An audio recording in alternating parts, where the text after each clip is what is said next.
Oh, hello there, lovers and friends. You guys should know this is gonna be an intimate video. When you see me sitting down in a mess and holding a notebook, that means I've been thinking and I have some things I wanna get off my chest.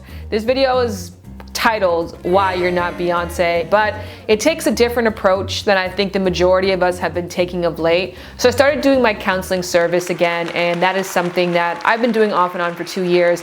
And whenever I know I can be consistently available on Sundays, I open it back up. So right now, if you are interested in speaking with me one-on-one, that service is available for as long as it possibly can be. And a consistent theme that has come up on various calls has been the whole Beyoncé homecoming thing. And people comparing or feeling disappointed in themselves as a result of the fact that, well, Beyoncé can do it and look what she's accomplished through discipline. And that is the ingredient that we attribute majority of her success to, right? How hardworking that she is. But today, I choose to be devil's advocate and give you 4 other reasons why you're probably not Beyoncé, and why majority of those have nothing to do with how much effort you put in or how much of a hustler you are. We're gonna break these reasons down obviously into longer parts, but I'm gonna just give you a little snapshot because I want you to stay for the whole video. Number 1 is you ain't got the answers, Sway, and no one else around you has the answers either. Number 2, you're so focused on being Beyoncé and you forget that she had to be a part of Destiny's Child first. Number 3, you don't have the same 24 hours as Beyoncé. You've probably seen that meme, I see that meme, and every time that I do, I have an argument with that person in my head about it.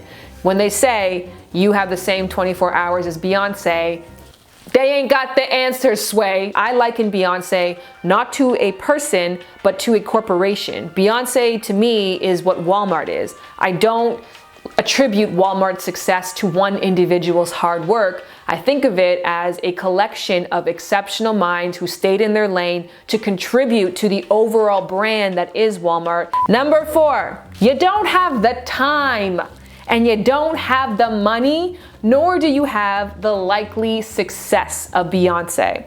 So for example, with Beyoncé homecoming, everyone's like, Beyoncé spent 8 months working towards a goal. When's the last time that you did that? Well, when's the last time that you knew for certain something would be big enough in order for you to put aside everything else to devote yourself to that? The reason why majority of us have to do multiple projects or put our eggs in different baskets is because we don't know which basket is going to end up being sturdy.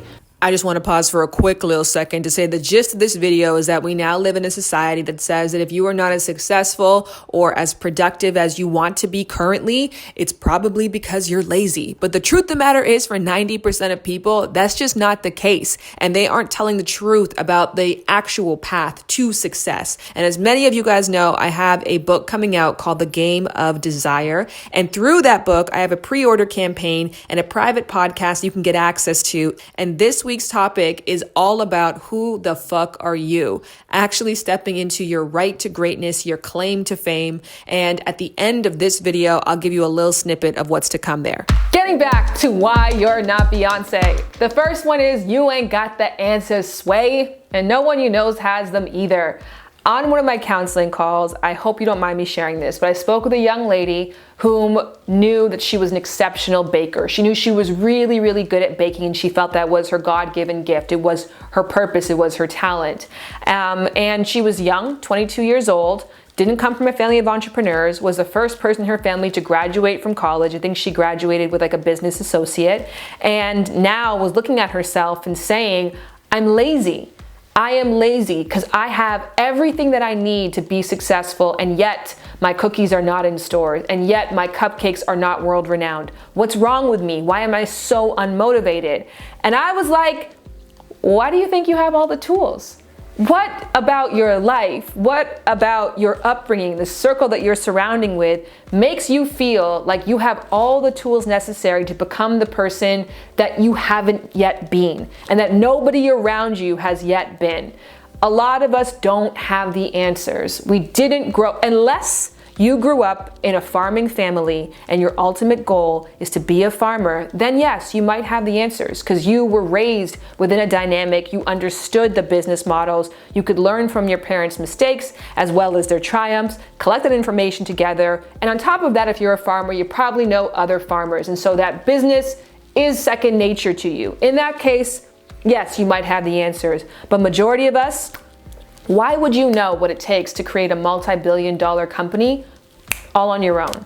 Majority of us don't grow up in families who have done that thing previously to us, and so we are essentially pioneering our own path, and that's difficult. And it's not just hard work. It's not just a strong work ethic. It's not just having a goal and a dream. It's having a process, a tried and true process. It's having a network and connection to a great network. And so if you find yourself in a position where you know what you want and you have the passion, but you're not getting the results, it's because you're probably not within the right system.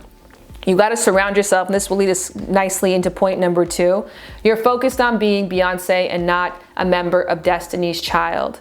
In order for you to be successful at something, you have to surround yourself with like minds. That notion that we, again, can just do it without having a support system of people around us is a very, very Americanized way of thinking that I don't think services majority of people's actual success stories. Beyonce didn't become Beyonce because she really wanted to. From the age of like 4 years old, her parent, who decided to devote their life to her success in this one specific field, took it upon themselves to impart all of their tools, all of their contacts, all of their efforts and wisdom through their 30+ years of life onto a young child. So from a very young age, she was being educated and groomed to find success in this area. Then he started partnering her up with other people who had the same thing, and maybe their parents had different contacts and different access. And now they had a network of support of people who all had one shared goal. And leading on to that point, I didn't even write these in order to piggyback off each other, but they're just flowing so seamlessly. But number 3 is you don't have the same 24 hours as Beyonce, because Beyonce is not just Beyonce. When a Beyonce 24 hours is the people who run Ivy Park, the people who run her production, the people who are negotiating with Netflix to get her special aired on there, the people who are designing her costumes, the people who are arranging her band for her choreographers. So in that 24 hours, there might be 200+ people who did the Beyonce. When you have 24 hours, it's just you probably.